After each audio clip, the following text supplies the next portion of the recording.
are we at war?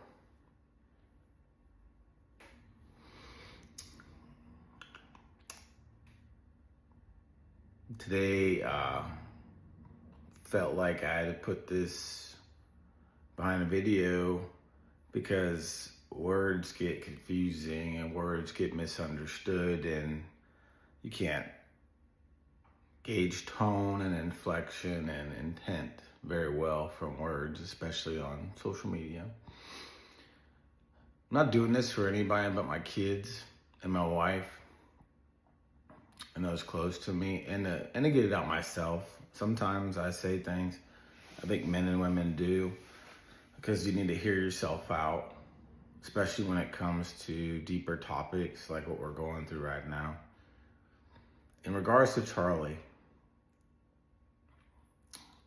it's an emotional thing, but he's not my Savior. He's not my Jesus Christ and my Lord and Savior. He's a man, an imperfect one, who stood for something. And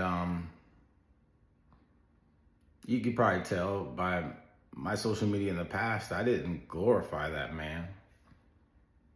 I liked him. I liked what he stood for.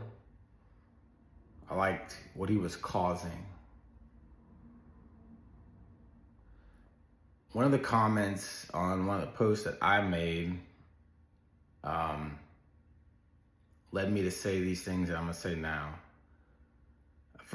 Old friend from high school, who challenges me often, and I appreciate it.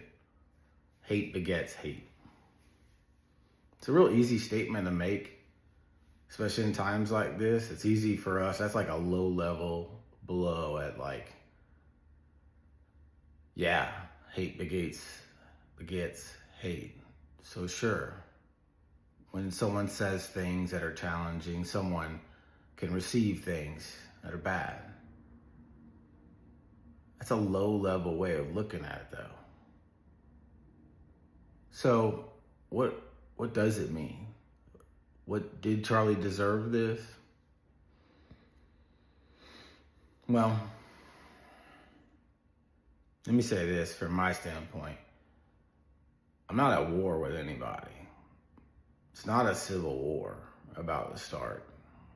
This is not a moment about race. It's not a moment about transgender. It's not a moment about left or right to me.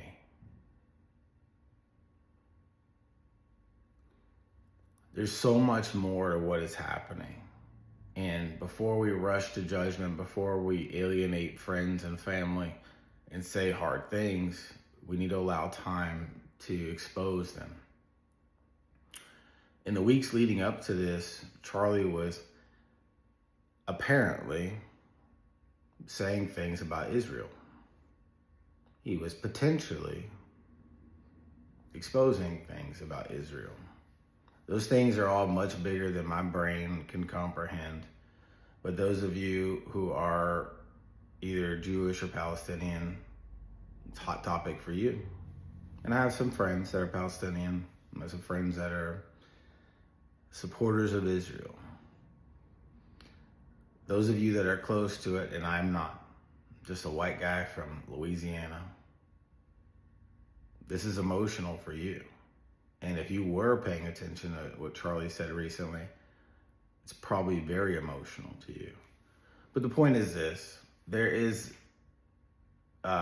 controversy, conspiracies that are probably real, that relate to deep state things that happen to people like Charlie. Charlie was an exposer and a king of truth. Above all, he really, really fought for truth in a way that resonated with most Christians.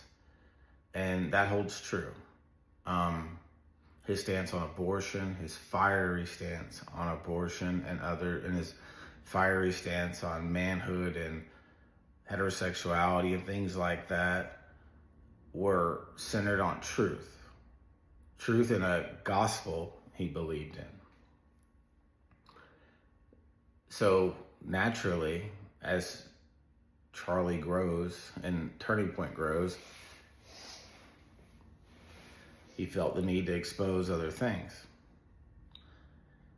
The deep state associated with Israel and their activity, their terrorist activities, and their ability to hunt down people and do bad things is known. It's not just movies, it's real, it's horrible, and it's possible that this was manifested by some of that deep state stuff. Does that mean we should go to civil war? No. Does that mean we should hate trans people? No. But we can all be sad for a victim of speaking for truth. He did that so well. And that's what resonates with me. I'm not Charlie Kirk. He's not much, but he's 15 years younger than me. He had a family, a wife and kids. And I can relate to him a lot, but also I can't. I wouldn't do what he did and take time away from the family and spend growing that sort of agency at risk of my family. When I was a young father, I turned down the opportunity to go in the military for a lot of reasons, but mostly because I wanted to be a present father. That's who I thought I was. And it turns out I was. I was a coach and a dad that was hands-on. Me being away from my kids was not who I was. And it was a good decision at the time. Charlie made decisions. He fought for the truth, and ultimately it resulted in ending his life. And he's a hero for it, in his own way. He's not Jesus Christ. But is he as Christ-like as a man ever was? Pretty close. We have a lot of imperfect men in this world, and I don't blame the youth for not looking up to these men because they don't act right. And Charlie didn't act perfect either. There's a lot of quotes online that were taken and now resurfaced of his angry position on certain things like homosexuality. And it doesn't mean he was wrong or right, but it is admirable that he was so passionate about what he conceived as the truth. We got to be careful about that. We need to know what the truth is before we're passionate about it. Because the person who shot Charlie Kirk and the people behind that assassination have their own truth. What have we done in this world to normalize violence at this level? To normalize death, to, instead of bullying people with our words and our fists, to think that we can easily pick up a rifle and assassinate someone or a group of people, like those young kids of the Catholic Church. The online stuff, the video games, the not parenting, the absent parenting is obviously all led to these moments that allow this to happen. But it's a repeat of history. It's a repeat of the 60s. And there's a talk about this being some pivotal moment like the 60s, a turning point, quote unquote, where maybe we don't turn to civil war, but there is an awakening. I hope there is that moment. We need to return to some level of truth, but we're not going to be able to undo the video games and the online stuff and the activities that our kids are exposed to. We're never going to undo the video we all saw of Charlie Kirk dying in that manner. And that's, whether we like it or not, it's hurt us all. It's hurt our heart. It's desensitized us, angered some of us, and we can't come back from that. But where do we go from here? Well, if we're going to continue to live a godless life, we're going to find evil. I myself haven't lived the most church life that I'd like to live in the last few years.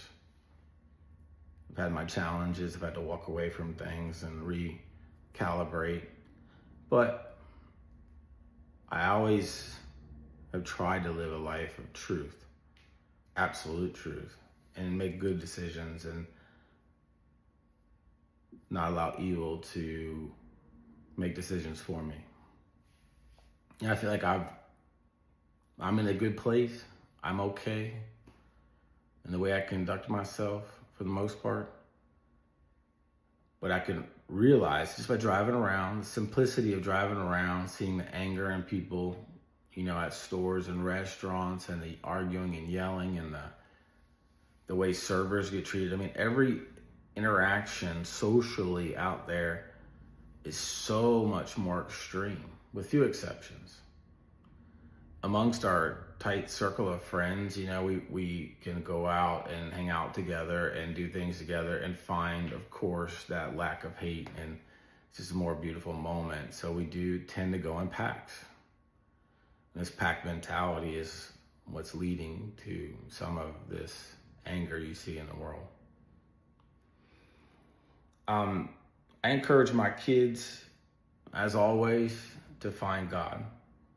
And if church is not your thing, you have to find some semblance of God, something that you're centered on, some center point of morality to make good decisions on. If we're lost, if we don't have that moral compass, we can easily justify or find ourselves using evil for good. Let's wrap up with this. Charlie Kirk is not my hero. Christ is king. God is my hero. I want to be a better man every day. And I want to serve my God. I know God is real because God, in a way, revealed himself to me in a very special way a long time ago, in an undeniable way. I'm blessed to have had that experience. Not many do. And I can honestly say that Jesus is real. And I need him to be a good person. I need him to guide me. We're not at war. Let's not make this a war.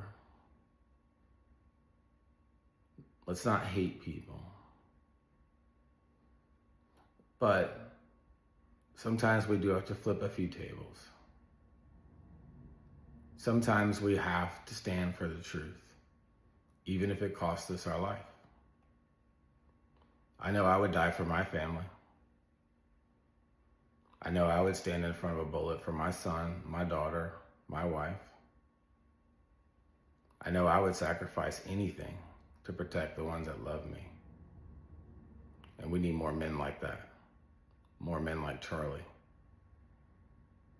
Outwardly, you might think that we're just radical, right, conservative Republicans, but we're not. We're just dead set to protect those we love with everything we have. God bless.